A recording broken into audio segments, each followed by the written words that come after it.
Est-ce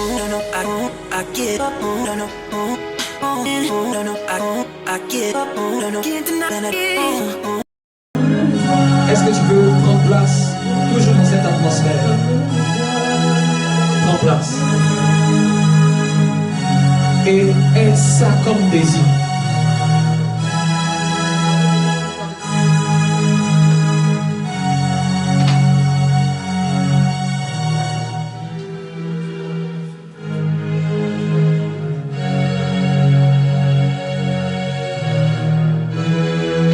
Merci au chanteur. Est-ce que tu peux acclamer pour le groupe musical? C'est grâce à eux que nous avons ces chants. Amen. Et c'est une bénédiction. La Bible dit que si vous ne voulez pas m'adorer, Dieu peut prendre des pierres.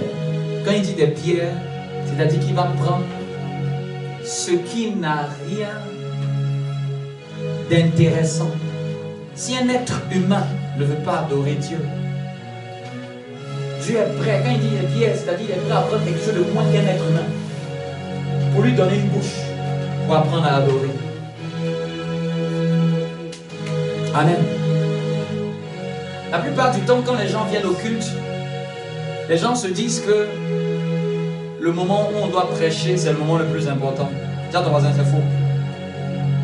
Tiens ton voisin, c'est faux.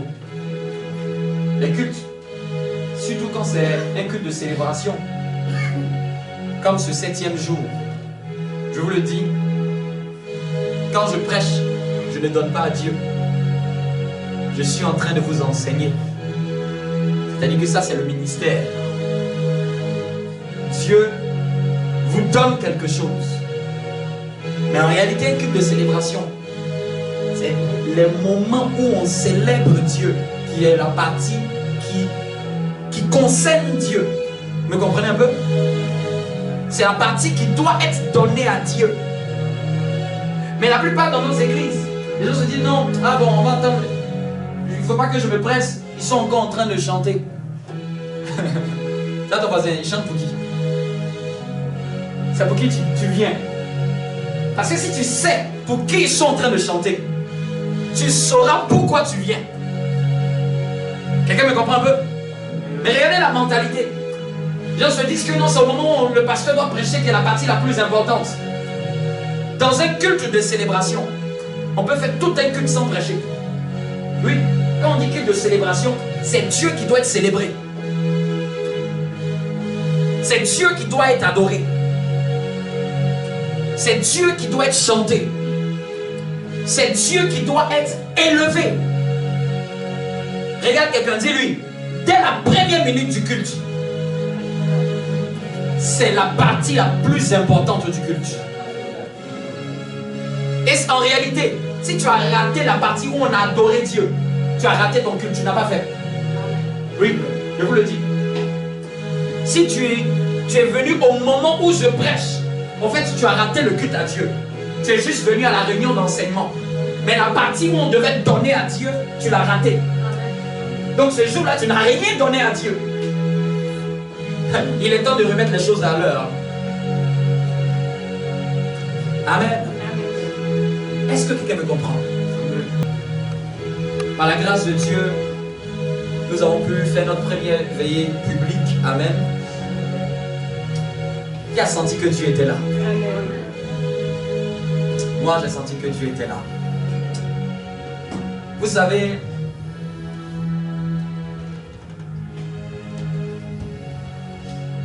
la présence de Dieu, elle est merveilleuse. La présence d'hier ne sera jamais la présence d'aujourd'hui. Il y avait une présence particulière qu'il a discernée. Une présence particulière. Parce qu'à chaque rencontre est attachée une présence particulière. Et que je crois que c'est le début de grandes choses. Nous allons prendre notre texte dans le livre, notre texte de base, Matthieu 6, au verset 33. légèrement.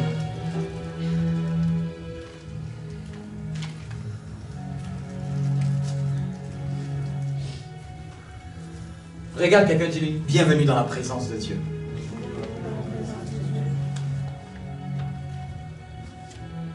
Je suis dans une joie. Vous savez à cause de quoi? À cause de la présence de Dieu. C'est celui qui donne une joie parfaite. Une joie. J'ai dit Matthieu chapitre 6, à partir du verset 33. Mais on va lire un peu plus haut, même à partir du verset 31. Est-ce que le frère Sévac peut nous faire la lecture? Matthieu 6, verset 31. Je lis la parole du Seigneur. Ne vous inquiétez donc point et ne dites pas que mangerons-nous. Ne vous inquiétez donc point et ne dites pas que mangerons-nous. Que boirons-nous? Que boirons-nous? De quoi serons-nous vêtus? De quoi serons-nous vêtus? Verset 32. Car toutes ces choses, ce sont les païens qui les recherchent. Ce sont les païens qui les recherchent. Votre Père céleste sait que vous en avez besoin. Sait que vous en avez besoin. Verset 33. Cherchez premièrement le royaume et la justice de Dieu. Et toutes ces choses vous seront données par-dessus. Amen. Est-ce que je peux acclamer pour cette parole?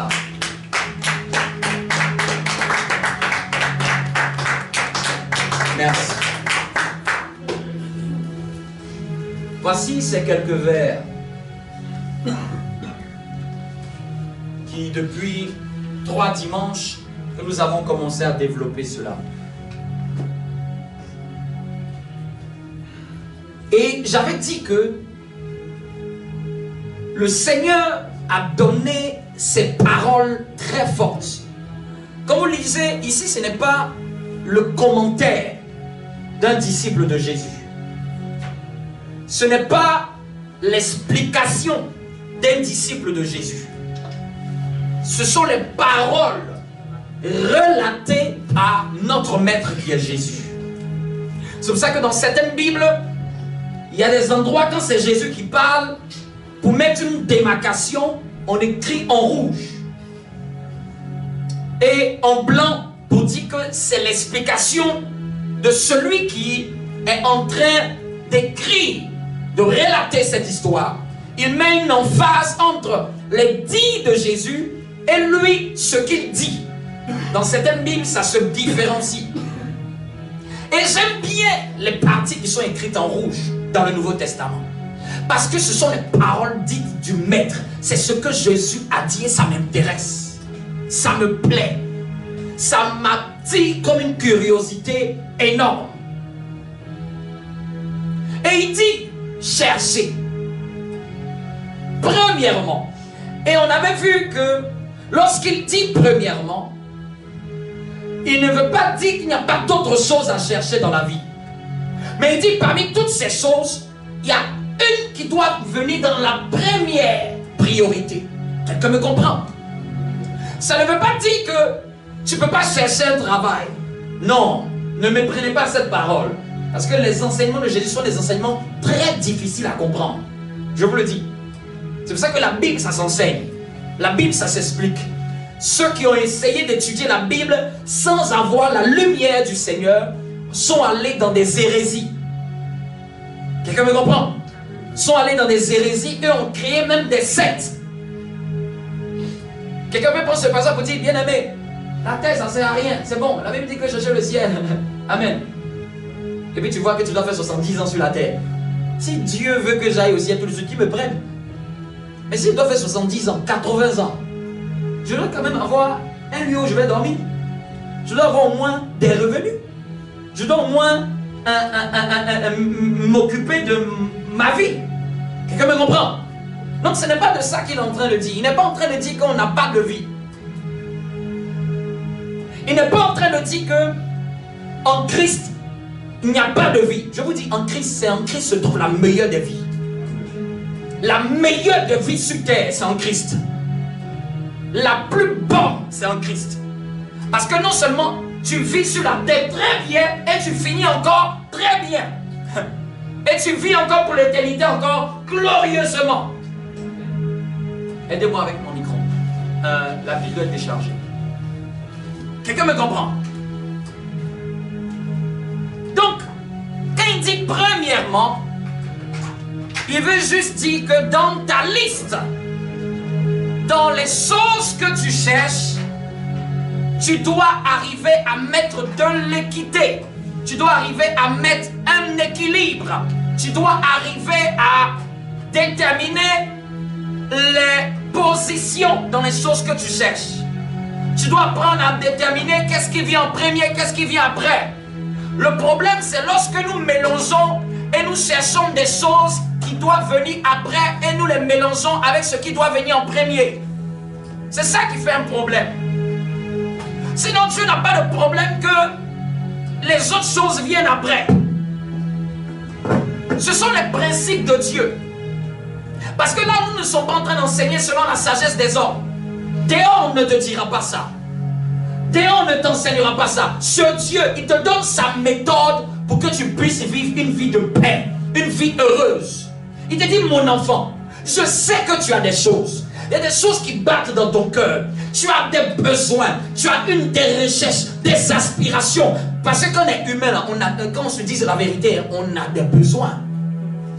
Celui qui est ici, qui dit qu'il n'a pas de besoin, toi, tu n'es pas un être humain. Toi, j'ai suspecté, tu es un extraterrestre. Amen. Demande à ton voisin, tu es sûr que tu n'as pas de besoin? Dis-lui, on va te supprimer le salaire, tu vas voir. Tu vas voir ce que tu vas connaître comme besoin. Même tous ceux qui disent qu'ils n'ont pas besoin de quelque chose, c'est parce qu'ils ont déjà comblé certains besoins par ce qu'ils ont. Vous me comprenez? C'est parce qu'il a quelque chose qui comble à chaque fois ce besoin. Par exemple, quelqu'un qui a un salaire, qui travaille, il ne s'inquiète plus de savoir ce qu'il va manger. Parce que son argent permet de pourvoir à sa nourriture. La nourriture n'est plus un besoin pour plusieurs d'entre nous. Parce qu'on a des revenus. Donc ce n'est plus quelque chose pour lequel vous êtes en train de vous inquiéter. Mais s'il n'y avait pas cet argent-là, vous serez en train de vous demander qu'est-ce qu'on mange aujourd'hui. C'est pour ça que ce verset-là, à certains niveaux de vie, d'autres ne peuvent pas le comprendre. Pourquoi il dit, de quoi nous allons nous vêtir? Quelqu'un va demander, mais moi je ne me pose jamais cette question. Tu ne te poses jamais cette question parce que ta garde-robe est remplie. Tu ne te poses jamais cette question parce que tu sais que le matin, il y a le petit déjeuner, et à midi, il y a le déjeuner, le soir, il y a le dîner, et après même, il y a le dessert. Je ne sais pas qu'est-ce que tu complètes après. Amen. Vous me comprenez? Et c'est très, très, très, très important. Donc les besoins sont normaux pour les êtres humains. Mais pour le Seigneur, il dit en premier dans la liste. Dis avec moi, en premier dans ma liste. Ça doit être le royaume de Dieu. Et puis tout le reste là, ça suit. Je vous le dis que si vous faites ça dans votre vie, si nous faisons ça, ta vie ne peut pas ressembler à ceux de païens. Dieu va prendre plaisir à faire quelque chose de grand à toi. Je vous ai dit que les gens du monde ne marchent pas selon ce principe. Les gens du monde vont te dire d'abord, occupe-toi de toi-même d'abord en priorité. Occupe-toi de ta vie. D'abord, cherche à finir tout ce que tu dois faire. Le monde axe ses priorités sur la personne elle-même et non sur Dieu.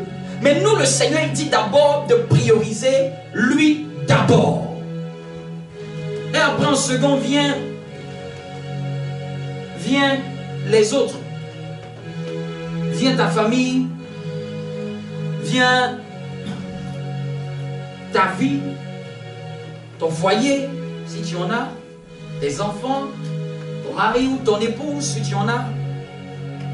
Tout le reste vient de pouvoir s'en préoccuper. Je vais vous donner un autre verset. Dis avec moi, premièrement. Premièrement. Premièrement. Dis encore, premièrement. Merci Jésus. Que je puisse vous retrouver ce verset.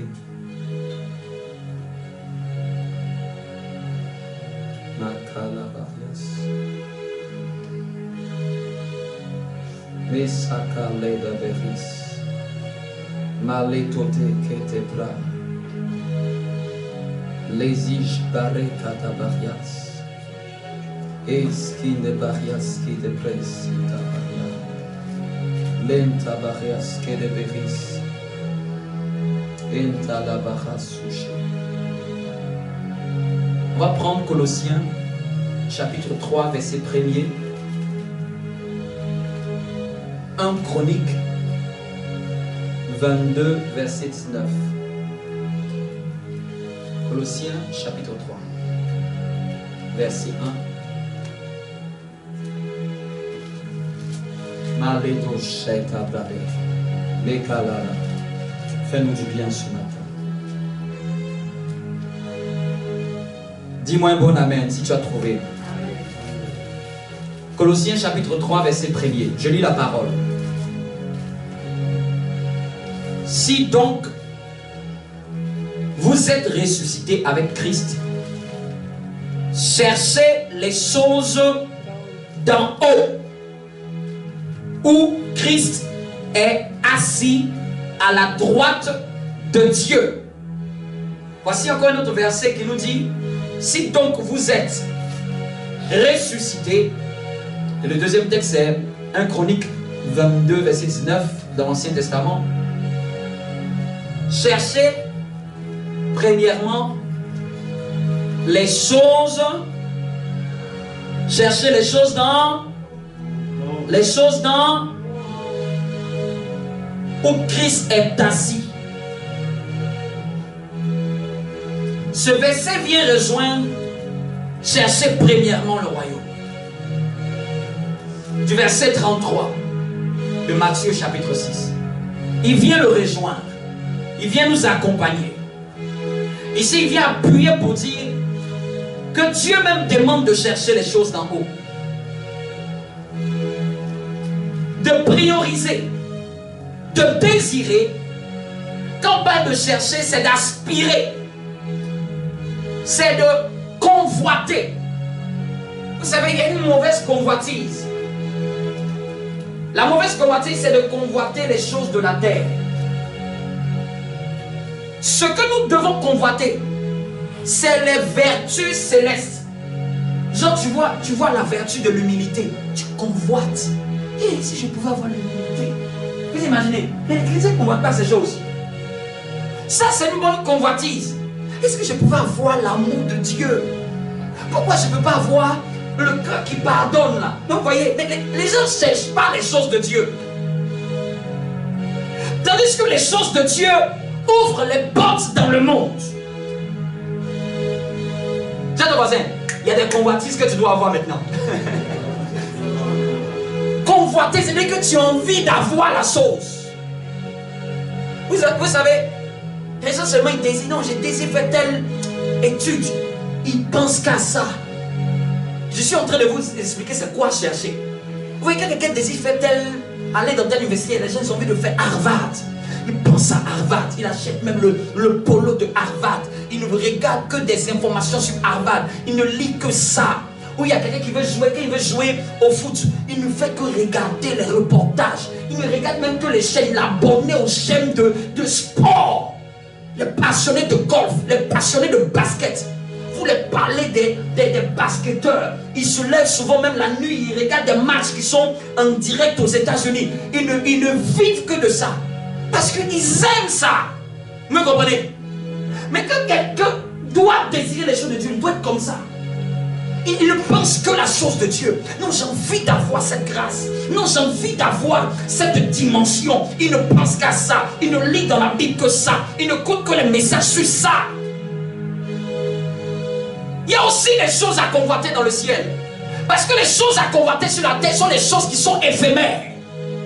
C'est les choses que tu ne peux même pas donner en héritage à quelqu'un. C'est les choses qui sont périssables. C'est les choses qui ne durent pas dans l'éternité. Mais les choses de Dieu, elles durent pour l'éternité. C'est celle qui nous demande de convoiter. C'est celle qui nous demande de rechercher. C'est celle qui nous demande d'aspirer à ces choses. De désirer désirer voir ces choses dans notre vie. Quand on parle de rechercher, je vous ai toujours dit que c'est là parce que la chose est perdue. C'est juste pour dire que je veux garder mon cœur sur cette chose. Je ne veux pas prendre ces choses comme un acquis. Qui peut passer un mois en train de prier pour la sagesse de Dieu? Parce que ça n'intéresse personne. Les gens ne cherchent pas les vertus de Dieu. La sagesse de Dieu peut te donner même de bâtir la plus grande entreprise que personne n'a bâtie. Avec la sagesse de Dieu. Mais vous regardez, quelqu'un peut demander, Seigneur, donne-moi l'argent. Demande à Dieu la sagesse. Tu vas voir, l'argent va te suivre. Ce sont les choses d'en haut. Demande à Dieu l'intelligence divine. Tu vas voir que même dans ton entreprise, les gens ne pourront pas résoudre les affaires compliquées. Par l'intelligence divine, tu vas régler les situations compliquées. N'est-ce pas ce qui a démarqué Daniel? Lorsqu'on l'expliquait des choses, la Bible dit qu'il avait l'esprit de Dieu. On mettait plusieurs, il les tapait eux tous. On donne les énigmes, il les bat. On donne les songes compliqués. C'est-à-dire que Daniel était un genre de personne. Je pense que dans notre époque, Dieu nous donne des Daniel. Et regardez, Daniel était dans un arrière-plan d'un roi. C'est-à-dire que Daniel était conseiller politique. Conseiller politique. On met tous les autres conseillers, il les tape eux tous. Et puis 3 fois par jour, il prie toujours Yahvé Dieu en direction de l'Orient. Vers là où se trouve sa capitale, Jérusalem. Et c'est un étranger dans un pays. Étranger dans un pays. À un certain âge, quand il voit que les autres sont en train de se pervertir, lui se consacrer à Dieu, lui se préserver pour Dieu. Bien aimé, il y a de l'excellence quand tu te préserves pour Dieu. Il y a de la gloire quand on se préserve pour Dieu. Les gens se souillaient, mais lui se préservait. Lui se consacrait. Il s'attachait à Dieu. Il s'attachait aux valeurs du ciel. Il cherchait les choses d'en haut. On dit qu'à peu près il était mineur quand il arrivait à Babylone. C'était un enfant mineur. On lui dit voici toutes les nourritures bizarres. Parce qu'en leur temps, selon les coutumes que Dieu l'avait données, Dieu dit que vous n'allez pas manger même certains animaux parce que Dieu aussi voulait les préserver de certaines maladies. Oui. Les coutumes juives, la plupart, beaucoup sont thérapeutiques. Amen. Thérapeutique à caractère même médicinal. Il y avait la quarantaine, quand tu lisais même dans le livre de la quarantaine était découverte dans la Bible. Quelqu'un tel lépreux, il fallait le mettre à l'écart. Ce n'était pas une marginalisation, c'était la quarantaine. Et il fallait que le sacrificateur voie que tu es purifié avant d'entrer dans le camp. Donc, à l'âge de mineur, on dit voici toute la nourriture là. Voici tout qui est là. Il dit non, moi ma mère m'a appris. Nos parents nous ont appris. Ça là on ne mange pas. Ça là non. On ne peut pas se permettre de faire ces choses là. Il dit moi donnez-moi tel plat. Même le gars même du roi dit vous êtes sûr. Il ne faut pas que le roi va me tuer. Quand il va voir que vous êtes devenu maigre. Daniel dit emmène et tu vas voir. Il connaissait qu'il était en train de prier. Je vous parle d'un mineur. Mais regardez sa consécration. Quand tu cherches des choses d'en haut, il y a des choses auxquelles tu vas devoir dire non. Des choses qui sont des séductions. Des choses qui sont des ruses. Des choses que les gens du monde font. Mais nous ne faisons pas. Parce que nous avons aussi un code de Dieu. Une éthique de Dieu. Nous avons une relation avec Dieu. Nous avons une éducation avec Dieu. Nous avons des principes et des valeurs divines à défendre. Nous avons un mode de vie, une manière de marcher qui n'est pas comme ceux du monde. Nous avons une manière de nous comporter qui n'est pas comme ceux du monde. Nous avons une manière de vivre en communauté. Et pendant qu'ils écoutent les chansons du n'importe quoi, nous nous adorons, nous nous chantons, nous célébrons l'Éternel. Nous avons notre style de vie. Il ne sera pas comme le leur. Tous ceux qui cherchent le royaume, ils doivent s'imposer le style de vie du ciel. Ce n'est pas le style qui est à la mode, mais c'est le style qui domine. C'est le style qui positionne. C'est le style qui élève. Après 3 jours, il est venu voir Daniel, mineur. Il dit que Daniel avait bonne mine que tous les autres. Les autres sont goinfrés, sont tombés malades, sont devenus bizarres. C'est pour ça que quand je vous dis, vous jeûnez là, vous pensez que c'est... Jeûner là, ça te permet de te maintenir high level. Très haut. Tous ceux qui jeûnent sont trop spirituels. Il y a des choses, ça ne les atteint pas. Il y a des choses, ça ne t'atteint pas. Tous ceux qui sont des adorateurs, ton âme est barricadée contre certaines choses. Je vous dis, il y a des choses opportunistes là. Ça ne trouve même pas domicile. Bien aimé, à un certain niveau, quand tu commences à monter dans les choses de Dieu, il y a des choses que les gens peuvent dire diable chez eux. Toi, ça n'existe pas. Tu te demandes, mais comment ça se fait que ça se trouve chez toi? Comment? Toujours c'est ton langage. Vous me comprenez un peu? C'est pas parce que l'autre, le diable, ne l'aime pas. Mais tu es tellement monté en esprit que la notion du diable n'existe pas dans ta maison. Je vous dis, il y a des niveaux, il y a des dimensions. Hein. Il y a des niveaux, il y a des dimensions que même il y a certains problèmes, ça ne peut plus t'arriver. Oui. Ça ne peut même pas se tromper pour venir dans ton atmosphère. Parce que chez toi, ce sont les êtres célestes qui sont là. Chez toi, c'est la mélodie de Dieu. Chez toi, c'est les cantiques. Chez toi, les anges descendent et montent. Chez toi, la grâce de Dieu est. L'huile sainte coule.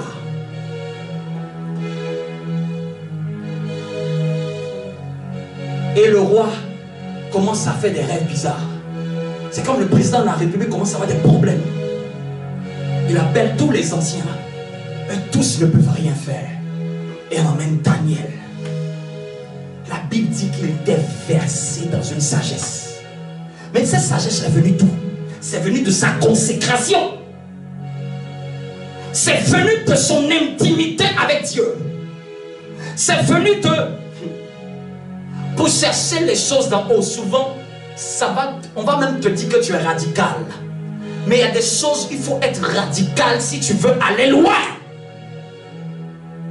Radical sur ta relation avec Dieu. Radical sur ta consécration. Parce que si tu commences à laisser des choses détruire ta relation avec Dieu, ça va te détruire demain. Regardez l'histoire de Samson. Une grâce de Dieu magnifique sur sa vie. Un don de Dieu puissant sur sa vie. Mais il a banalisé sa consécration. Quand je parle de sa consécration, les valeurs que Dieu lui avait données à lui et sa mère, pour qu'ils puissent marcher dans la grâce de Dieu, ça lui a valu sa vie. Il n'a pas su mettre des limites. Là où Dieu lui avait défendu de mettre des limites, chercher Dieu va demander à mettre les limites. Parce que le deuxième volet que je touche, c'est la recherche de l'éternel. Parce que dans le royaume de Dieu, je vous ai dit, c'est Dieu lui-même. En plus de chercher à faire l'œuvre de Dieu, il faut chercher Dieu lui-même. C'est avec moi, je dois chercher Dieu moi-même. Quand on dit chercher Dieu, c'est pas parce qu'il est perdu. 1 Chronique 22, 19. 1 Chronique 22, 19.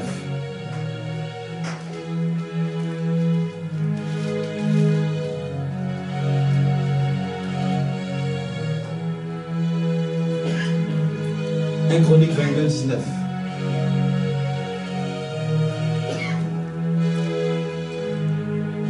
Est-ce qu'on peut lire ça?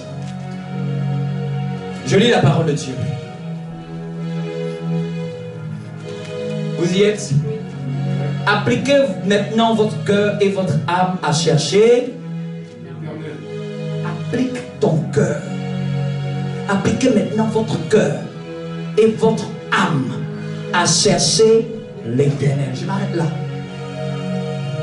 À chercher, c'est-à-dire qu'applique ton cœur, c'est-à-dire qu'il doit avoir une part de toi qui désire. Il faut faire un travail sur ton cœur. Il faut que toi-même tu fasses un effort, applique ton cœur. Donne-toi les moyens de chercher l'Éternel. Chercher le royaume, là, c'est chercher l'Éternel.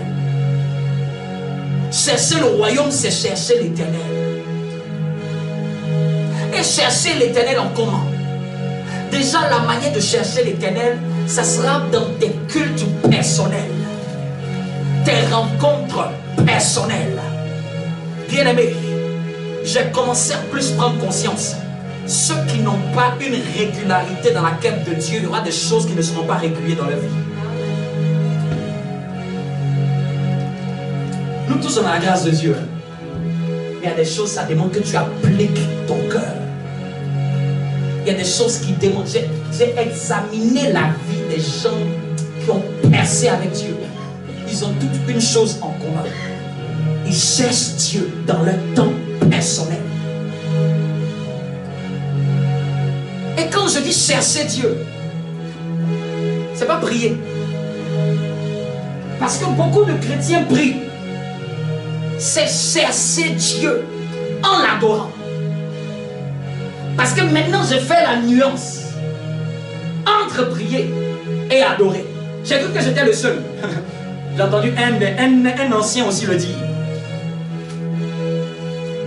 Quelqu'un qui est très élevé dans l'esprit. Il dit, vous tous, je sais que vous priez. Il dit une chose que vous ne me battez pas. Vous ne l'adorez pas plus que moi. Et puis il dit, mais lui aussi fait la même notion. Parce que prier c'est quoi? Dire des requêtes, présenter des sujets, prier par rapport à telle situation. Vous me comprenez un peu ce que je dis? Quand je parle de prier là, c'est beaucoup plus dans le fait où tu veux que Dieu vienne faire quelque chose. Vous me comprenez? Seigneur, je te prie pour ma famille. Seigneur, je te prie pour mon travail. Seigneur, je te prie pour ma maison. Et là. Tu commences à prier. Ah, ça, les chrétiens sont champions dedans. Il y a d'autres qui ont un doctorat agrégé dedans. Et je vous ai dit, on a vu même des... Vous savez, souvent les gens se demandent, mais en Afrique, les gens prient, mais peu de résultats. Vous n'avez jamais posé la question?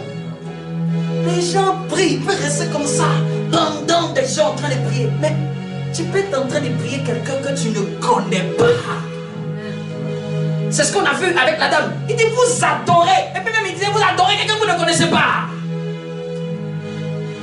Parce que la véritable prière, c'est celle qui te transforme.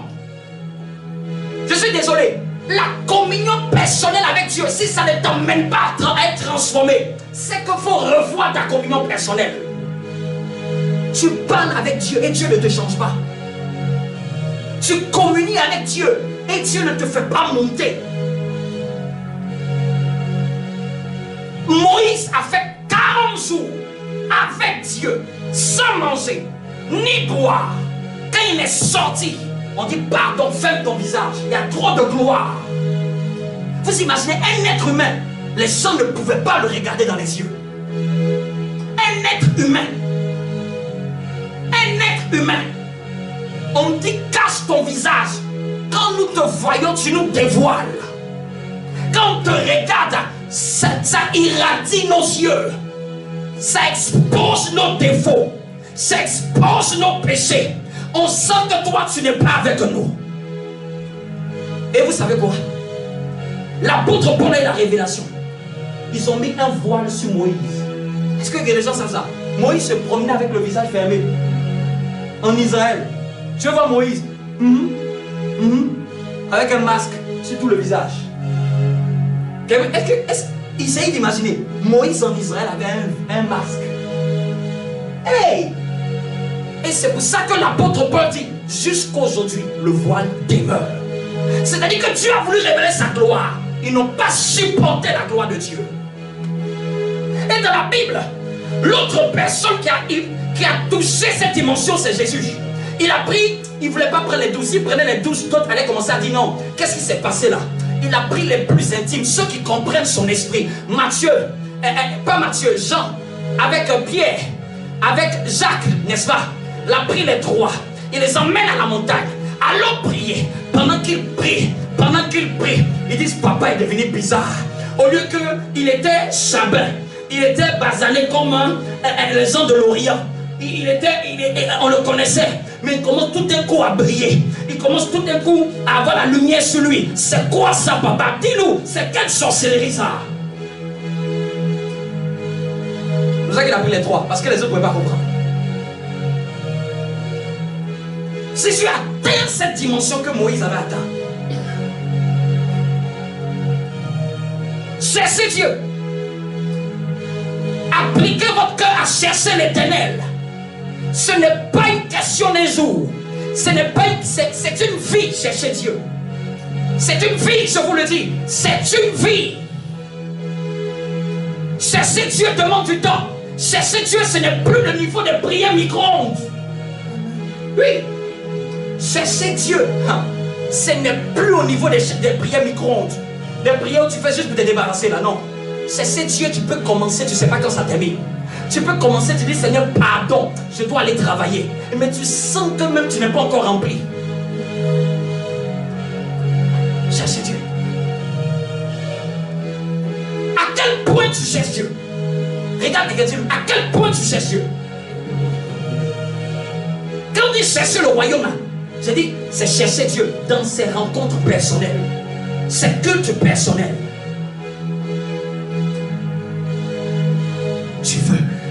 Je veux te toucher, je veux être comme toi, je veux te ressembler. Tu convoites les choses de Dieu. Je vous dis, ce n'est pas un péché de dire à Dieu, je veux être comme toi.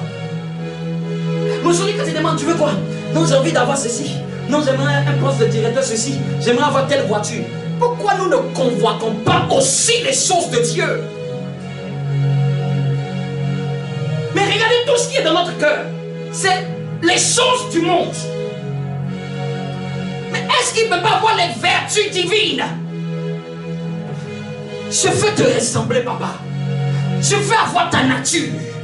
Je veux avoir ta puissance. Je veux avoir ta simplicité. Ta simplicité m'émerveille.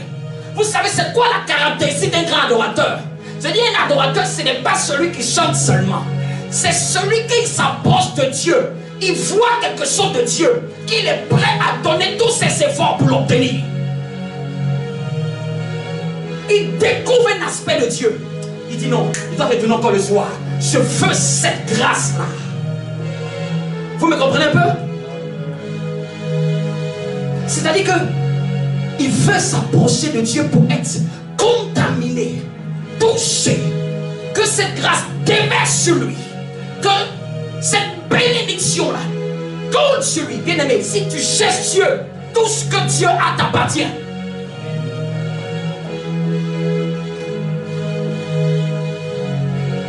Parce que tu peux chercher les choses de Dieu sans Dieu. Mais tu ne peux pas chercher Dieu sans que les choses de Dieu viennent à toi. Quelqu'un me comprend? Il est facile de chercher les choses de Dieu. Dieu même peut te les donner souvent pour voir est-ce que tu étais venu pour lui ou pour la chose. Et souvent même un test de Dieu, Dieu voit que tu cherches quelque chose depuis un certain moment. À un moment il te dit tiens, et puis il te regarde. Et puis quand il voit que c'était tout ça ta soif, il dit ah, il n'était pas prêt à prendre plus que ce que je voulais lui donner. Lui voyait à son niveau. Vous savez, quand un enfant est à sa taille, il ne peut que voir les objets qui sont à sa taille. Il ne peut que prendre les choses qui sont à sa taille. Mais il ne sait pas qu'il y a des objets plus importants dans la maison que les parents mettent à une certaine hauteur. Ça, c'est la maturité qui arrive à les prendre. Je vous dis, il y a un certain niveau quand tu cherches Dieu. Tu commences à découvrir qu'il y avait d'autres choses dans le Seigneur pour lesquelles tu n'avais pas besoin de faire d'efforts. Mais à cause de certaines choses que tu as convoitées dans le ciel, ça te permet d'avoir accès à ces choses de la paix. Je vous dis que les choses d'en haut donnent accès aux choses d'en bas. Les choses d'en haut donnent accès aux choses que les gens recherchent en bas.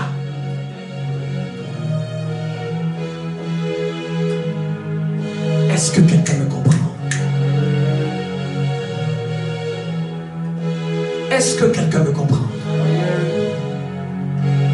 Je lisais le témoignage d'un homme de Dieu.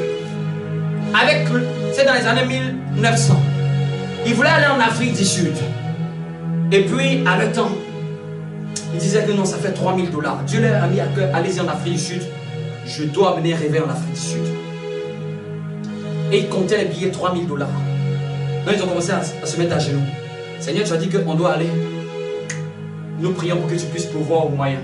Dieu dit, ils ont prié un jour. Ils étaient deux. Ils étaient en train de prier. Et puis un autre qui a dit, arrête de prier, c'est bon. Dieu l'a déjà fait. Les jours plus tard, ils ne savent même pas, ils ont reçu, c'était dans les temps, là, ils ont reçu des courriers. Et ils ont reçu 2 fois $1500, 2 fois $1500. Ça faisait 3000. Quand ils vont en Afrique du Sud, ils ne savent même pas où ils vont aller. Lui et sa famille. ils étaient au moins... Il avait 7 enfants. Attends, il faisait beaucoup d'enfants. 7 enfants. 7 enfants dans un bateau avec la femme et les enfants. Vous allez sous la direction de Dieu. Quand ils arrivent sous la direction de Dieu, ils arrivent au port. On dit qu'il fallait avoir $150 pour être un immigré américain sur le territoire. Lui, il arrive dans la queue. Il n'a pas $150.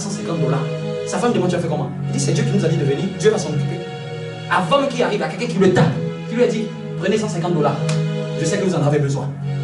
Ça, c'est parti. Déjà 3000 pour prendre le billet. $150 pour passer le port. Maintenant, il dort chez qui? Quand ils sont arrivés, maintenant, ils ont débarqué. Pour vous dire que Dieu, il peut prendre le contrôle de tous les paramètres. C'est nous qui stressons. Ça, c'est quand tu es en train de marcher dans la direction de Dieu, hein, dans le programme de Dieu.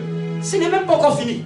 Quand ils arrivent au port, un autre, il voit une dame qui attend. Et puis, il a vu un premier groupe parler avec la dame. La dame demande, vous venez d'où? C'est une dame américaine qui était en Afrique du Sud. Vous venez d'où? C'était un monsieur, il était tout seul.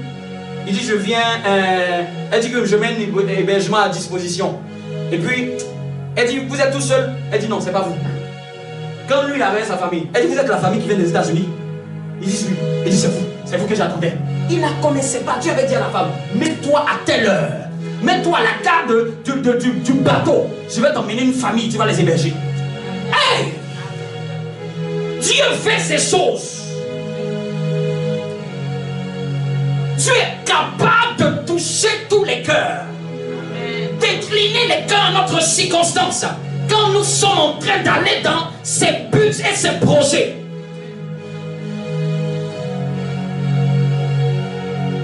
Quand nous sommes en train de le chercher. Et je vous parle de cette famille-là. Le monsieur, il travaillait très bien, gagnait très bien sa vie. Dieu l'a dit, laisse ça.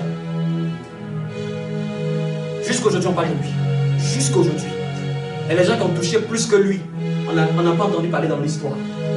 Tu penses qu'il n'y a pas des gens qui étaient millionnaires dans les années 1900? Est-ce qu'on entend parler d'eux? C'est fini. Il y a des gens. Dieu fait que quand il dit Abraham, je rendrai ton nom grand. Va me dire, comment on fait pour rendre quelqu'un son nom grand? Il y a des bénédictions dans la Bible, ça me scandalise.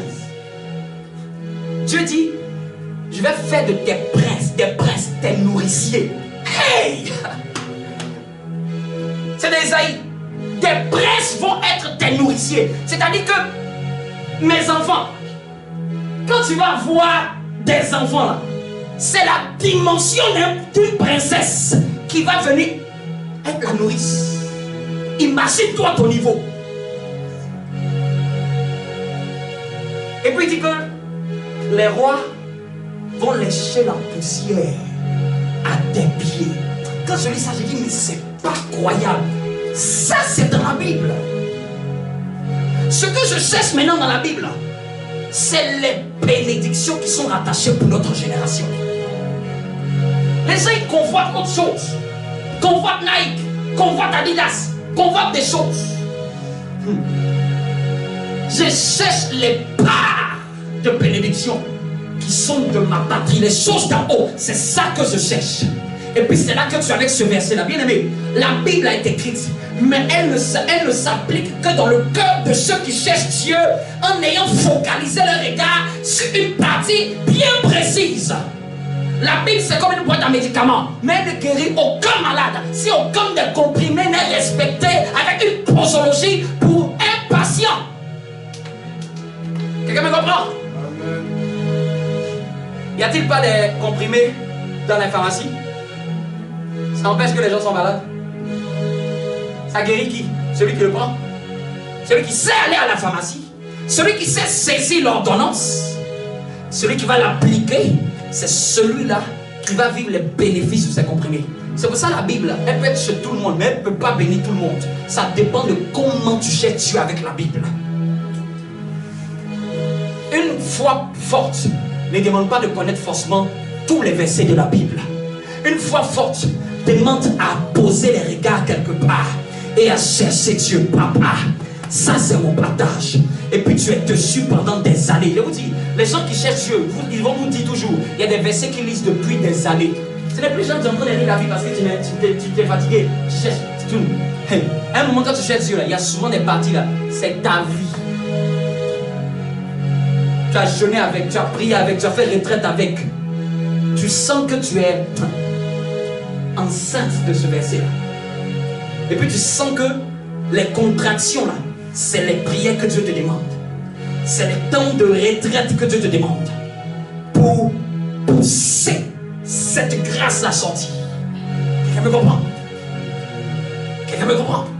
C'est ça, chercher Dieu. Tu sens qu'il y a quelque chose qui doit être manifesté. Mais tu sais que ça ne peut pas venir de quelqu'un de l'extérieur. Ça ne peut que venir avec la puissance de Dieu.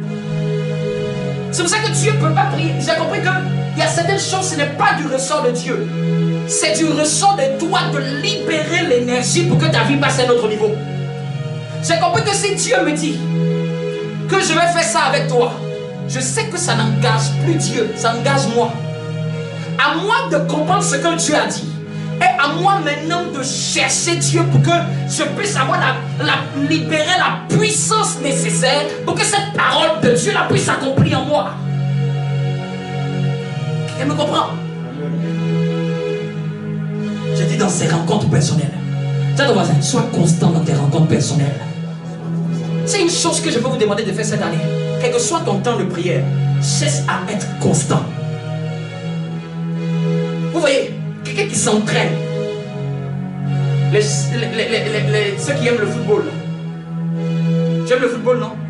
En plus, tu t'entraînes.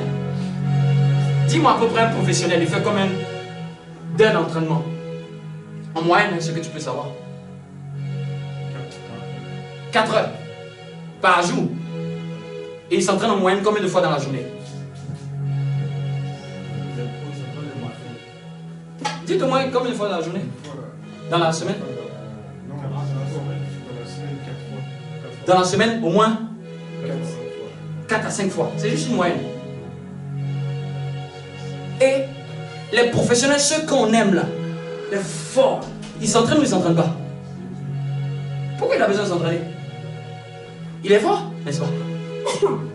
Puisqu'il s'est tapé, il est fort. Pourquoi il a besoin de s'entraîner? Dites-moi. Pour maintenir le niveau. Pour être quoi? Constant. Donc même tu comprends que même le meilleur footballiste, s'il rate, il a commencé à dégringoler dans son entraînement, vous allez le sentir sur le terrain. C'est pareil pour les choses de Dieu. Tu peux te voir là comme ça, Dieu dit, t'appelle à la grandeur. Il ne faut pas t'entraîner. Ça va rester. On t'appelle à la grandeur. On t'appelle à la grandeur. Bien aimé, moi je suis fatigué de la prophétie répétitive dans le temps. C'est-à-dire que ça fait 3 ans, c'est la même chose qu'on te dit. 4 ans, 5 ans. Au fait, tu n'as plus besoin de la prophétie de la chose. Tu as besoin d'être entraîné de la chose. Vous me comprenez un peu? Ça fait 10 ans, on doit te dire la même chose. Tu as une grâce de Dieu sur ta vie. Ah!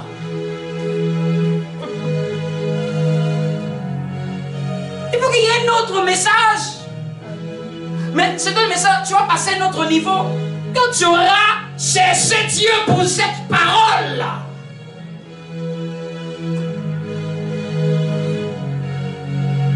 Est-ce que tu me comprends? Je vous dis, on peut vous pousser. Un coach peut vous pousser. Mais un coach ne s'entraînera jamais pour vous. Les coachs s'entraînent pour les joueurs, dites-moi. Tandis que les coachs sont bien payés. Et souvent, quand il y a un problème, on met ça sur eux. Mais est-ce qu'ils s'entraînent pour les joueurs? Est-ce que c'est le coach qui garantit la performance d'un joueur?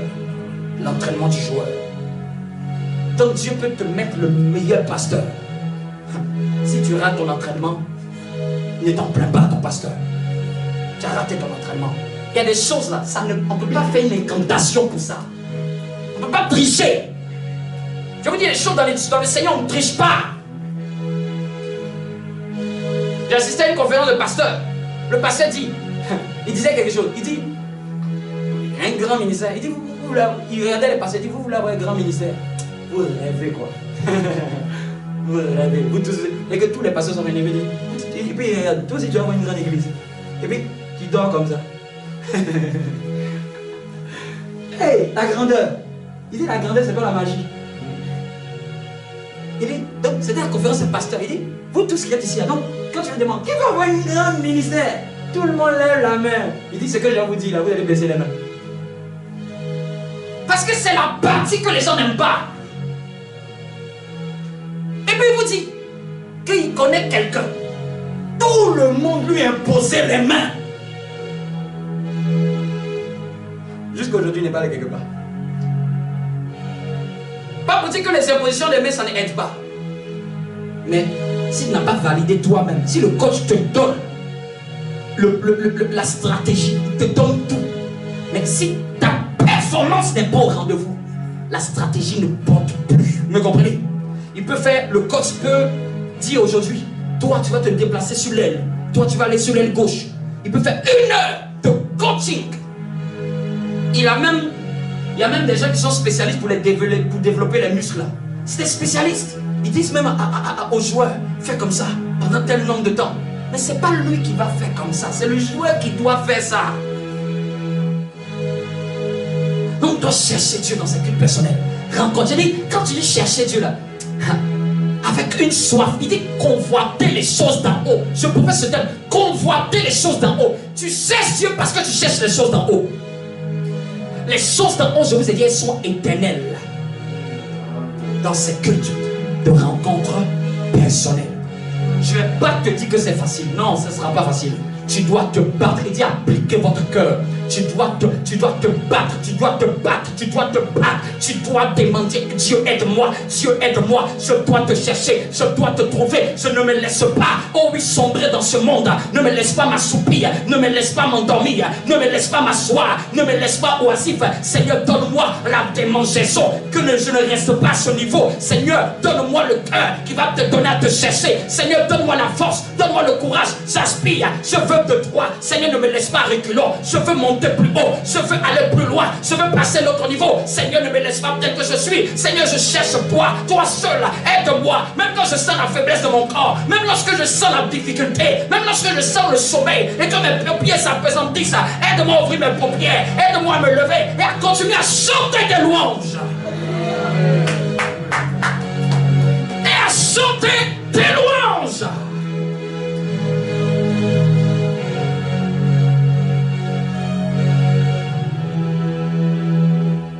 Tu commences à chercher Dieu. Si chez toi à la maison tu n'es pas en train de chanter que quelque chose, chante Dieu. Tu satures chez toi de l'atmosphère. Je vous dis, c'est un niveau quand tu commences à chercher Dieu. Si tu n'es pas en train de chanter pour célébrer Dieu, chez toi il y a un instrument qui joue. Tu peux laisser même un instrumental qui joue. Parce que quoi? Ton atmosphère est très importante. Atmosphère. Et la deuxième manière de chercher Dieu, de chercher au moyen de ces rencontres personnelles. La deuxième, c'est rapide, c'est au moyen de ces rencontres en assemblée. Amen. Quand on est tous réunis comme ça, c'est très important. Comme on est venu vendredi à la veillée, on est venu encore chercher Dieu. Comme on a eu des temps de jeûne, de prière, on est venu chercher Dieu. Ça te permet. Il y a des moments, vous êtes d'accord, il y a des moments les joueurs ils s'entraînent seuls. Et puis il y a des moments ils s'entraînent en équipe, n'est-ce pas? Ah, aujourd'hui là Dieu me donne la sagesse quand même. Je vais prendre les choses du monde pour vous expliquer, ce sont des parallèles, les choses de l'esprit. La Bible dit que la nature ne vous enseigne-t-elle pas? Il y a des moments, les joueurs performants là, il a son entraînement particulier. J'ai vu que quand le professionnel qui est venu à Paris Saint-Germain, qu'il est venu, on a fait ses tests personnels. Il a fait du tapis roulant, on l'a testé avant de l'acheter à cette somme là. Ah non, vous pensez qu'on l'achète à cette somme un cadeau? On va le tester. Tu faut quoi? Et puis on doit mettre des millions comme ça. Je vous dis, s'il y a un seul problème dans le mollet, on peut dire on rature le contrat. Y a-t-il pas des joueurs qui se sont blessés, qui ont détruit leur carrière? Très compétent, mais n'est pas efficace. Il a mal aux genoux, il a mal aux pieds. Réussi, hein? Ah. Non, et maintenant, il y a des moments où ils s'entraînent en groupe. C'est l'entraînement de groupe. Non, il y a un coach qui l'a dit, hey, continuez, faites le tour du terrain, allez-y. C'est à ça que c'est les pasteurs. De piloter, à monter en compétence. Il y a des choses que tu ne connais pas. Il doit souvent, l'entraîneur peut te demander quelque chose que tu peux dire, ça si je fais, je vais mourir. Tout le monde a déjà fait un peu de sport. Souvent, il te demande là. Je me rappelle dans le temps que je faisais le taekwondo. Tu te mets, tu es couché, puis tu lèves les pieds comme ça. Tu finis, tu es KO. Tu dis, mais le coach, il va nous tuer. Mais je vous dis, ce qui ne tue pas rend plus fort. Rend plus fort. Je me rappelle même dans le temps que j'étais encore. On avait une nuée libre là. Nuée libre, tu choisis un peu. J'ai dit, cette période-là, j'ai pris, c'était coefficient 1 ou 2. J'ai dit, je vais prendre musculation. La première fois, quand j'ai fait musculation, le premier jour, je vous le dis, le lendemain, tu sais ce qui t'arrive. Tu es courbaturé de partout. Tu te demandes, mais qui m'a envoyé faire cette chose? Deuxième jour, courbaturé de partout. Mais je vous dis, après un mois, j'ai dit, les 1 heure de gymnase, ça ne vaut rien. J'ai dit, mais ça ne sort même pas. Et puis on m'a dit, tu connais, c'est avec ça que tu vas développer. Et les professionnels te disent, nous on est ici. Lundi, mardi, on est dedans. Vous me comprenez un peu? J'ai compris que la Bible dit que l'exercice, c'est l'apôtre Paul. est bien, mais c'est pour peu de choses. L'entraînement corporel, là, c'est bien. Mais ça ne va pas plus loin. Mais il dit l'exercice spirituel. Quand on est en train de prier en groupe, je te dis, on va jeûner. Je suis en train de développer ton esprit. Je te dis, on va prier de telle heure à telle heure. Un leader doit t'emmener à te dépasser. Un leader qui ne t'emmène pas à te dépasser, c'est un leader qui veut te laisser à ton niveau. Un leader doit t'emmener toujours à aller plus haut, à faire ce que tu n'as jamais fait, à t'emmener à poser des actes que tu n'as jamais posés. Parce qu'il y a des choses qui sont à l'intérieur de toi. Il faut l'excitation d'un leader qui va te conduire à ce que tu puisses réaliser la performance, qui va manifester le potentiel qui est en toi. Un leader peut voir la grâce dans une personne, comme je peux voir quelque chose caché en toi. Mais ça ne suffit pas. Je dois te coacher, je dois t'entraîner. Et les rassemblements en groupe sont faits pour entraîner la masse, pour tirer tout le monde vers le haut. Quand un est faible, l'autre le tape et dit relève-toi. Bien-aimé, c'est ça qui permet aussi de chercher Dieu. Troisième des choses. C'est pour ça que, pour le deuxième point, quand il y a des choses, quand tu sais que c'est des moments de culte en groupe, donne-toi les moyens. Tiens, ça, donne-toi les moyens. Les paresseux ne réussissent pas. C'est une chose qui n'est pas... S'il y a une personne pour qui la réussite n'est pas attachée à lui, c'est le paresseux. Celui qui ne veut pas fournir d'efforts. Tu as ton voisin. Es-tu prêt à chercher Dieu? Es-tu prêt à chercher Dieu? À quel point as-tu soif de Dieu? À quel point as-tu envie de Dieu? As-tu déjà prié? Tu pries et puis tu sens que tu n'es pas rassasié. Moi je dis, Seigneur, mais qu'est-ce que tu es en train de faire là? Ils m'ont pris 4 heures. Tu sens que tu n'as même pas prié. Tu me fais quoi, Seigneur? Quand tu es en train de faire ça, c'est qu'il veut t'emmener à faire même 12 heures de prière. Amen. Ça, c'est l'exercice de Dieu pour moi. Oui. Ne pensez pas que je ne cherche pas Dieu. Je cherche Dieu aussi. Et je vous dis toujours, je suis un être humain comme vous. J'ai les mêmes combats. Les mêmes combats dans la chair. Je les ai. Et j'abandonne pas. J'abandonne pas. J'abandonne pas. Je ne capitule pas. Je me relève. Je cesse aller. Je cesse aller. Je cesse aller. Je te cesse. Même souvent je dis, Seigneur, regarde comment je suis faible. Quand je vois certains de mes aînés, ils arrivent à faire ça avec toi, avec Dieu. Je dis non, je dois aussi aller. Je dois aussi aller. Je dois aussi aller. Je ne dois pas baisser les bras. Oui. Dis à ton voisin, tu cherches Dieu à quel point? À quel point? Il y a un niveau dans la vie où on doit battre des ailes. C'est pas ce niveau que Dieu veut que tu habites. Il y a un niveau dans la vie, quand l'oiseau finit de battre les ailes, qu'est-ce qui se passe? Il plane. C'est là où tu commences maintenant à te suffire. Un homme qui est au Zimbabwe, il dit avant, parce que maintenant il est dans la dimension, il plane. Il dit avant, il pouvait prier pendant 20 heures. Bon, ça, on ne sait même pas si c'est des êtres humains. Mais quand tu entends les témoignages, c'est impressionnant. Impressionnant. Je vous dis, il y a des gens qui sont impressionnants. Dans la quête de Dieu, tu dis, waouh. Moi, j'aime les gens comme ça qui te challenge. Quand il fallait battre les ailes, il pouvait. Maintenant, là, il est tellement élevé. Il suffit maintenant. Maintenant, c'est 4 heures. Il n'y a rien qui n'a pas. Il n'y a rien qui n'a pas. Chez lui-même, tu ne sais même pas où il habite. Il y a tellement d'appartements. Tu ne sais pas où il habite. Fait que tu te retrouves chez lui. Tu peux ne jamais le croiser. Les gens le bénissent seulement. Il dit seulement une parole. Les choses bougent dans la vie des gens. On dit, on a tel million, on ne sait pas ce qu'on va faire. Prends.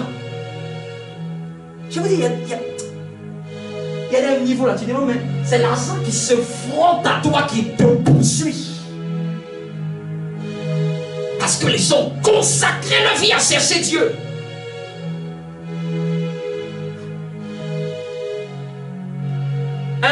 Un jour, un autre dit, ah, tel homme de Dieu, je voulais que tu viennes chez moi.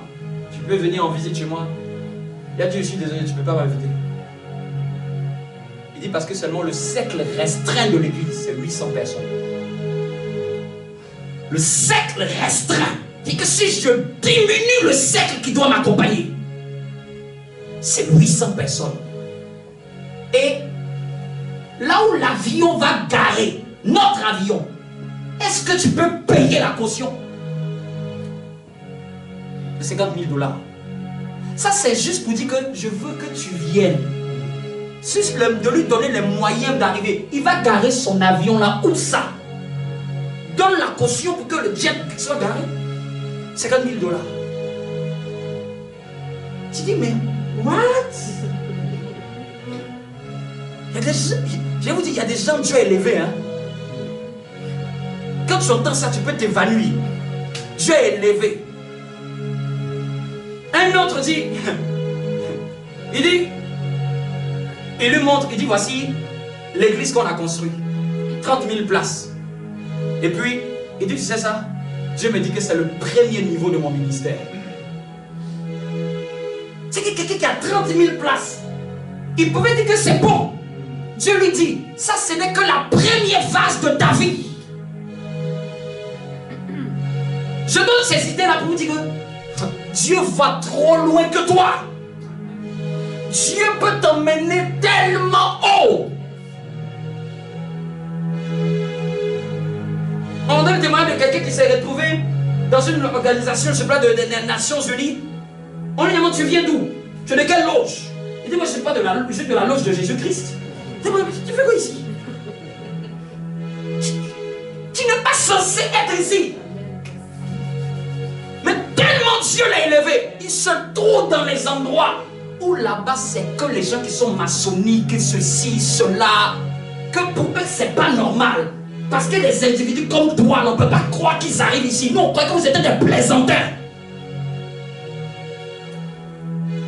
Vous me comprenez? Les gens dans l'eau disent, oh, vous savez qui fait du bruit là. Dis à ton voisin, il n'y a pas que des gens qui font du bruit dans le jour de Dieu. Je décrète et je déclare, tu vas être celui qui va marquer ta génération. Amen. Ma prière pour nous tous, c'est qu'on marque notre génération. La Bible dit que l'homme de bien laisse un héritage aux enfants de ses enfants. Bien aimé, si tu laisses un héritage à tes enfants, tu as échoué. Dans la Bible, tu as échoué. Dans la Bible, on dit que tu dois laisser un héritage à tes petits petits-fils, pas tes fils. Tes fils sont tellement bénis que tu laisses l'héritage à tes petits-fils.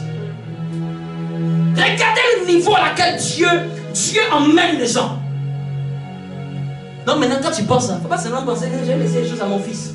Pense à ton petit-fils. Pense que Dieu doit te donner d'amasser jusqu'à ce que tu te préoccupes pour l'enfant de ton enfant. Et si tu as 4 enfants et que les 4 enfants ont fait des enfants, ils en ont 10. C'est-à-dire que l'héritage que tu dois laisser te soucier des petits-fils. Vous imaginez ça? Et puis dis-lui, toi tu penses que tu es arrivé. L'homme de bien laissera un héritage aux enfants de ses enfants. Il y a des choses dans la Bible, et la troisième quête de Dieu là, c'est la parole.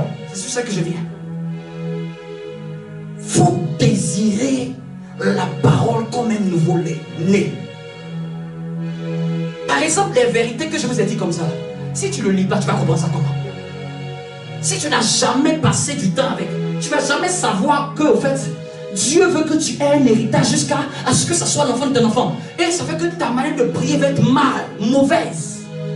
Tu vas prier pour toi, ta mentalité. La parole de Dieu te donne la mentalité de Dieu. Quand tu cherches Dieu, il faut te préoccuper de qu'est-ce qu'il a dit à mon sujet. Je veux dire, quand tu cherches quelqu'un, il faut lire à son sujet. Il faut te renseigner à son sujet. Il faut chercher les écrits qui parlent de lui. Il faut chercher à scanner les choses qu'il a déposées. La même Bible a changé quelqu'un. Mais la même Bible peut rester dans la vie de quelqu'un et ne pas changer. Tout dépend de ce que tu es en train de chercher. Je vous disais le témoignage à quelqu'un qui dit non, lui en 85 sa vie a changé juste à la découverte du verset 33. Cherchez vraiment le royaume des cieux. Il dit que sa vie a changé à partir de cela. Sa vie a changé. Parce qu'il a dit waouh, Dieu dit de chercher, les choses vont me suivre. Il dit plus jamais je vais devenir pauvre. Plus jamais, plus jamais. Vous voyez, sa mentalité est allée à cause du fait qu'il a découvert une parole de Dieu. Et cette parole de Dieu lui a donné une certaine mentalité, lui a donné une certaine vision. Quand il est écrit que tes princesses seront tes nourricières, ce n'est pas dans un autre livre, ce n'est pas dans un livre de développement personnel, c'est dans le livre de la parole de Dieu. Quand il dit que des rois vont lécher la poussière sous tes sandales, c'est dans la parole de Dieu. Mais si tu ne lis pas la parole de Dieu, tu ne passes pas du temps, bien-aimé. Vous ne savez pas à quel point moi je prie. J'ai dit Seigneur, donne-moi d'aimer ta parole. Donne-moi de l'aimer. Vous pensez que, il dit applique ton cœur à chercher l'éternel. C'est que donne-toi les dispositions qui vont t'aider. Il y a des choses, ne croyez pas que c'est comme ça. Puis tout d'un coup, tu vas commencer à être un passionné de la parole. Désir. Garde ta Bible pas loin de toi. Aie des habitudes. Aie des habitudes d'avoir un réflexe de prendre la Bible avant de dormir. Et des réflexes. Ça peut commencer petit à petit. Tu commences à lire un verset avant de dormir. Tu commences à lire 2 versets avant de dormir. Tu commences après à lire un chapitre. Ça commence après à passer au niveau des études. Tu commences à prendre un cahier. Tu commences à décortiquer, à étudier minutieusement. Verset, histoire, personnage. Pourquoi vous ne faites pas des études sur des success stories? Regarde dans la Bible, tous ceux qui ont réussi, commence à les étudier un par un. Au lieu de faire une success story de quelqu'un d'autre. Prends Abraham, étudie-le pendant des mois. Qu'est-ce qui a fait qu'Abraham a réussi? Qu'est-ce qu'il a compris? Après, passe à cet autre personnage. Tu vas te faire une idée de comment réussir avec Dieu. Quand je vous dis, vous n'avez pas de quoi méditer là, je vais vous donner un sujet. Passez à étudier les personnes qui ont réussi avec Dieu dans la Bible. Étudiez leurs erreurs, étudiez les qualités, étudiez les caractères, étudiez leur attitude, étudiez la manière. Qu'est-ce qui a fait le secret? Si je peux te donner même une thèse, donne-moi les secrets de ceux qui ont réussi avec Dieu. Fais cette quête-là. Tu cherches Jacob, Isaac, Moïse, Salomon. Tu cherches l'apôtre Paul. Et puis même plus bandit même dans la Bible, c'est l'apôtre Paul. Quelqu'un qui tuait les chrétiens, il a réussi. Et puis imagine-toi, tu n'as jamais tué quelqu'un et puis tu vas échouer. C'est un sacrilège. Un homme a tué des gens et Dieu l'utilise et il réussit. Et puis nous, on n'a jamais tué quelqu'un. Ah non, moi je ne vais pas rester derrière. Dis à ton voisin, dans la chose de Dieu là, tu vas rester derrière Où tu veux aller devant? Parce que dans la classe du ciel, il y a aussi des derniers. Dans la classe du ciel, il y a aussi des derniers. Les derniers, ce sont les fainéants. Les derniers, c'est ceux qui ne venaient pas au cours. Ils sont dans la classe du ciel. Le ciel lui a dit, bonne arrivée, mais bon, t'as pas grand chose ici, hein, t'as pas fait grand chose. Bon, assieds-toi sur... Au moins tu es au ciel, quoi, assieds-toi, comme c'est ce que tu voulais quand tu étais sur la terre, au moins. Tu disais, au moins, je suis sauvé, vous voyez ça? Faut pas être frustré qu'on donne des trônes à des personnes, on leur donne des villes. Je veux dire, au ciel, les gens seront surpris. Hein. Au ciel, il y a ce qu'on appelle le tribunal des récompenses. Dieu récompense les gens. J'ai pas envie d'être là-bas et puis, ton nom n'est même pas sur la liste des récompenses. On a clairement dit, je me rappelle quand on était au collège, on donnait les tableaux d'honneur. Les tableaux d'honneur, c'est ceux qui ont eu la moyenne. Mais quand tu as eu les 12 là, ces tableaux d'honneur, on y passe vite. Mais les 17 là, tableaux d'honneur de félicitations. Eux là, on voit même la ministre, elle donne même un cadeau, tout ça. Tiens ton voisin, toi ça ne te plaît pas ça. Et puis les autres qui ont eu 12 là, nous qui ont eu 12 là, vous on a fini de compter, on dit tenez, tenez. On vous donne juste un tableau d'honneur juste pour, on écrivait dessus avec encouragement. T'encourage, continue un peu. Je viens t'encourager à aller dans l'excellence.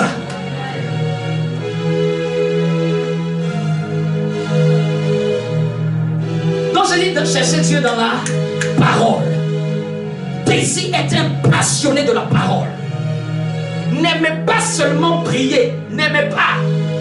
Si tu as une vie de prière qui n'est pas associée à une étude de la parole profonde, ta vie de quête de Dieu est déséquilibrée. Elle est bancale, il va te manquer quelque chose.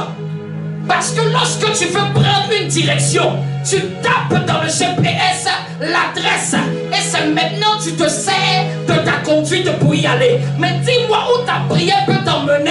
Je te dirai quelle révélation de la parole tu as. Quel est l'itinéraire? En fonction de là où tu vas, je sais l'itinéraire que tu as mis. Et l'itinéraire dans les choses de Dieu, c'est la parole qui te donne la vision. C'est elle qui te donne l'objectif à atteindre. C'est elle qui te donne la quête que tu cherches. C'est elle qui te donne la hauteur. Elle te donne de la hauteur. La parole de Dieu te donne de la hauteur. De là où tu dois aller. Elle te donne l'adresse de là où tu dois tendre. Elle te donne la vision. Si tu as des yeux, tu n'as pas de vision. Ça ne sert à rien. Si tu sais conduire et tu n'as pas d'itinéraire, tu ne feras rien avec cette voiture. Parce que pour se déplacer, il ne faut pas seulement conduire, il faut une destination. Dis à ton voisin, où tu vas? C'est en fonction de la révélation que tu as. Quand tu vois un chrétien qui marche comme ça, je sais très bien, c'est pas parce qu'il ne prie pas, il ne connaît rien de la parole. Tu le vois, un jour il est content, un jour mécontent, un jour il ne sait même pas où il va. Dis à ton voisin, si on te secoue là, il y a combien de versets bibliques qui sortent de toi? Tu pèses combien en versets bibliques? Tu pèses combien en parole? Tu tiens. Cherche Dieu. Les gens du monde là, ils lisent des livres sur les gens qui ont réussi. Toi, lis des livres qui ont des gens qui ont réussi dans la parole. Parce que moi, je ne suis pas la réussite de Mao Tse-tung ou de Churchill ou je ne sais pas quoi. Moi, je cherche des gens qui ont marché avec Dieu. Il y a une manière de réussir avec Dieu. Il y a une manière, je vous le dis, il y a une manière, il y a un comportement, il y a une attitude. Il faut analyser, il faut observer, il faut décoder la chose.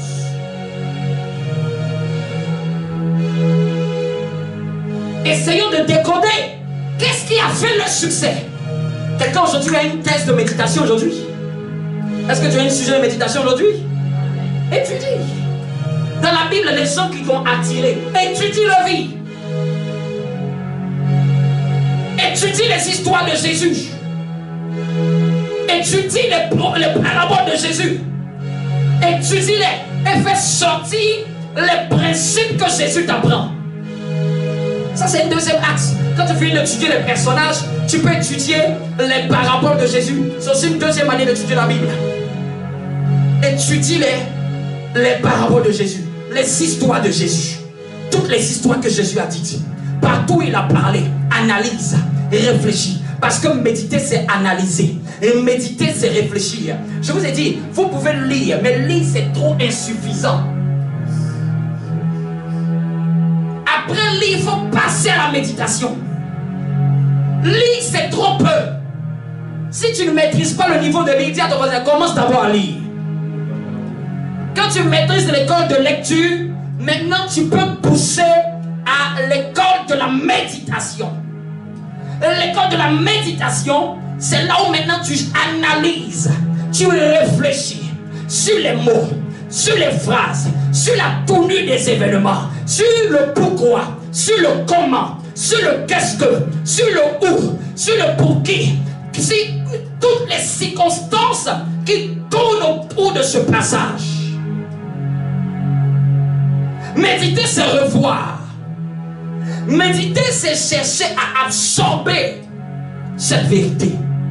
C'est de chercher à vivre cette vérité. Méditer peut te prendre des semaines. Méditer peut te prendre des mois. Méditer est en fonction de ce auquel tu aspires dans les choses d'en haut. Tu aspires à telle grâce, tu aspires à telle faveur, tu aspires à telle vertu divine. Par exemple, tu aspires à l'intelligence et la sagesse de Dieu. Dans la vie de Daniel, tu peux passer tous 6 mois que Daniel, que prier pour la sagesse, prier pour l'intelligence, parce que c'est la chose qui t'attire, donc c'est la chose que tu manges. Quelqu'un me comprend? Ce qui t'attire, prends-le. Au fait, quand tu as une vision d'une aspiration, il faut que tu te concentres sur la chose. C'est ça méditer. Méditer, c'est se concentrer sur une partie bien précise.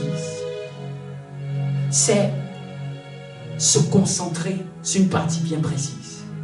Quand vous voyez quelqu'un qui évolue dans le Seigneur, c'est parce que à chaque fois il découvre des vérités divines dans la parole de Dieu qui lui permettent d'évoluer. Sa taille n'a pas changé, sa couleur de peau n'a pas changé, mais sa vision a changé, sa révélation a changé, sa compréhension des choses ont changé. Il découvre quelque chose qu'il n'avait pas encore découvert.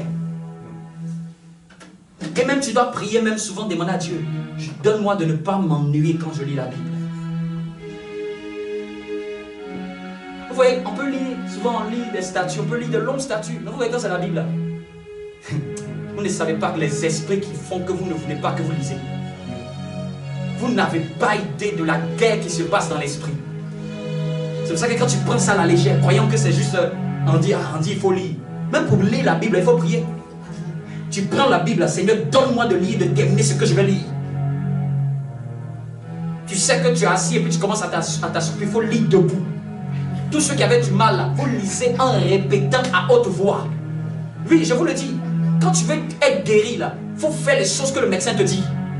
Vous me comprenez un peu? Amen. Vous tous qui avez du... Quand vous dormez, quand vous lisez, là, vous savez ce que vous devez faire? Vous devez lire la Bible à haute voix. Tu te tiens dans ta chambre. Au commencement était la parole. La parole était avec Dieu. Et la parole était Dieu. Elle était au commencement avec Dieu. Toute chose a été faite par elle. Et rien de ce qui a été fait n'a été fait sans elle. En elle était la vie. Et la vie était la lumière des hommes. Il y eut un homme envoyé de Dieu. Son nom était Jean. Il est venu pour rendre témoignage à la lumière. Mais il n'était pas la véritable lumière. Car la lumière, lui, dans les ténèbres. Et les ténèbres ne l'ont point reçu. La lumière est venue sur les siens. Et les siens ne l'ont point reçu. Mais elle est venue dans le monde. Et le monde ne l'a point reçu. Mais à tous ceux qui l'ont reçu, à tous ceux qui ont cru en son nom, elle a donné le pouvoir. Elle a donné le pouvoir. Elle a donné le pouvoir. Et puis tu dis, hey, le pouvoir. Donc j'ai le pouvoir. Et puis Dieu te dit oui, c'est ce qui est écrit au verset 12. Tu n'es pas n'importe qui, tu es un enfant de Dieu. Tu n'es pas né d'un homme, tu n'es pas né d'une femme, tu n'es pas né de la volonté de ton Père. Tu es né du pouvoir de Dieu. Ton esprit est de Dieu. Ton esprit est de Dieu. Aucun démon ne peut te capturer. Aucun sorcier ne peut t'arrêter. Aucune maladie ne peut te terminer. Tu es né avec le pouvoir de Dieu. Et puis tu sors. Quand tu prends cette révélation, quand tu commences à prier, tu pries avec la conscience que tu as le pouvoir.